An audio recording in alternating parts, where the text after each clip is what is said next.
بسم اللہ الرحمن الرحیم یوم تمور السماء مورا، جس دن آسمان تھرائے گا.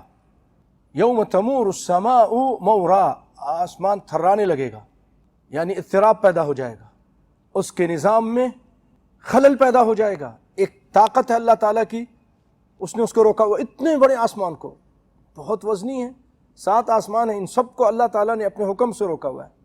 وہ کون سا نظام ہے وہ اللہ کو معلوم ہے، اس کی وجہ سے رکا ہوا ہے وہ آسمان. لیکن وہ ہلنا شروع ہو جائے گا، تھرانا شروع ہو جائے گا.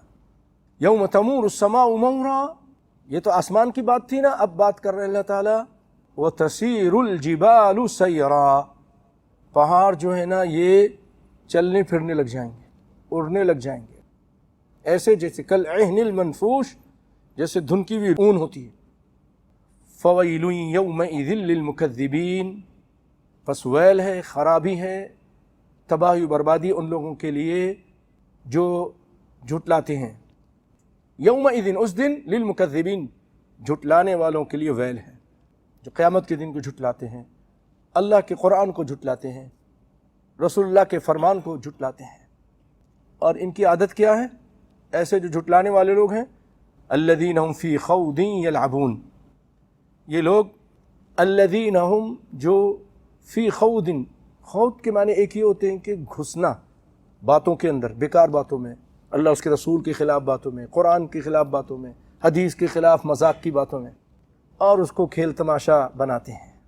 بہت سارے لوگ ہیں دین کی سمجھ ہی نہیں ہے، اور کوئی بات سنتے ہیں ان کے لیے نئی سی بات ہوتی ہے، پوچھنے کی بجائے، سمجھنے کی بجائے اس کا مذاق کرتے ہیں، مذاق اڑاتے ہیں. قل اب اللہ وآیاتہ ورسولہ کنتم تستہزئون لا تعتذروا قد کفرتم بعد ایمانکم، کیا تم اللہ کی، اس کے رسول کی، اس کی آیتوں کا مذاق اڑاتے ہیں؟ اب عذر مت پیش کرو، تم نے کفر کیا. بھائیو، یہ دین کے معاملے میں اتنی زبان ایسے نہیں چلا دیں فوراً، سوچنی چاہیے، سمجھنا چاہیے. ایک کلمے کی وجہ سے وہ جہنم کے گڑھے میں گر جاتا ہے. اللہ ہم سب کو بچا کے رکھے، ہمیں حفاظت فرمائے. یہ جنت اور جہنم کا مسئلہ ہے میرے پیارے بھائیو، تو اس کا ہمیں مذاق نہیں اڑانا چاہیے. اس دین کی باتوں میں گھستے ہیں، باتیں کرتے ہیں اللہ کے لیے، بیکار باتیں مت کرو. الذین هم فی خوض یلعبون یوم یدعون الی نار جہنم دعا. اچھا، ایک چیز آپ کبھی غور کریں گے نا، قرآن پاک کا انداز، اس کا لہجہ بھی، جب کوئی گرم مسئلہ ہو، کوئی سخت مسئلہ ہو، تو اس میں اس کا لہجہ، اس کی آواز بھی سخت ہو جاتی ہے. یوم یدعون الی نار جہنم دعا، اس کو دھکا دیا جائے گا قیامت کے دن، اس کو زور زور کے دھکے دے دے کر اس کو جہنم کی طرف لے جایا جائے گا. جو قرآن کا انداز ہے، کوئی پیاری بات ہوگی تو بڑے نرم انداز میں ہوگا، اس کا ادائیگی بھی نرم ہوگی. سبحان اللہ. دیکھیے آپ غور کے، یوم یدعون، بولنے میں بھی آپ کو تھوڑی سی شدت کے ساتھ نکالنا پڑتا ہے. جس دن وہ دھکے دے دے کر آتش جہنم کی طرف لائے جائیں گے، بڑی حقارت کے ساتھ، بڑی ذلت کے ساتھ، کھینچ کر، مار کر. کوئی فرشتے پاؤں سے مار رہے ہوں گے تو کہیں سب گھوسے مار رہے ہوں گے، ذلیل کر کے. نہیں کسی کو کھینچ کے لے کے جاتے، ذلت و رسوائی کے ساتھ. اللہ کے مجرموں کو اس طرح وہاں کیا جائے گا، کوئی بچانے والا نہیں ہوگا، کوئی پوچھنے والا نہیں. یا اللہ ہم پہ رحم فرمانا، ہم سب کو بچا کے رکھنا. اور فرشتے وہاں کہیں گے ہذہ النار التی کنتم بہا تکذبون، یہ وہ آگ ہے جس کو تم جھٹلاتے تھے. بہت سارے لوگ بولتے ہیں نا، ارے کس نے آگ دیکھی ہے، کون سی جنت، کون سی جہنم، کچھ نہیں، یہ سب ملا مولوی کی باتیں ہیں. اس طرح باتیں کرتے ہیں، پتہ چل جائے گا. افسحر ھذا، اب فرشتے بھی وہاں پر ان سے تھوڑا سا مذاق کریں گے، کہیں گے افسحر ھذا ام انتم لا تبصرون، یہ جو بھڑکتی اور دہکتی ہوئی آگ ہے، یہ بھی جادو ہے نا.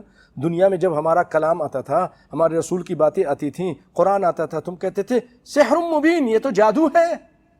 تو یہ بھی جادو ہے یہ جہنم، دیکھو نا. بولو بولو، اصلوها فاصبروا او لا تصبروا سواء علیکم انما تجزون ما کنتم تعملون. اب داخل ہو جاؤ، تم جاؤ دوزخ میں، جاؤ. تمہارا صبر کرنا، نہ صبر کرنا، چیخو چلاؤ، خاموش رہو، کوئی فائدہ نہیں. سوا برابر ہے، تمہارا چیخنا کوئی سننے والا نہیں ہوگا. انما تجزون، تم کو بدلہ دیا جائے گا جو تم کرتے تھے. فعل مضارع پر جب کانا داخل ہو جاتا ہے ماضی کا معنی دیتا ہے، اور ماضی استمراری کا، جس کو آپ لوگ انگلش میں بولتے ہیں پاس کنٹینیو، گزرے ہوئے زمانے کا، اور وہ مسلسل ہوتا رہا، تو تم کرتے تھے، کنتم تعملون، دنیا میں ماضی میں کرتے تھے.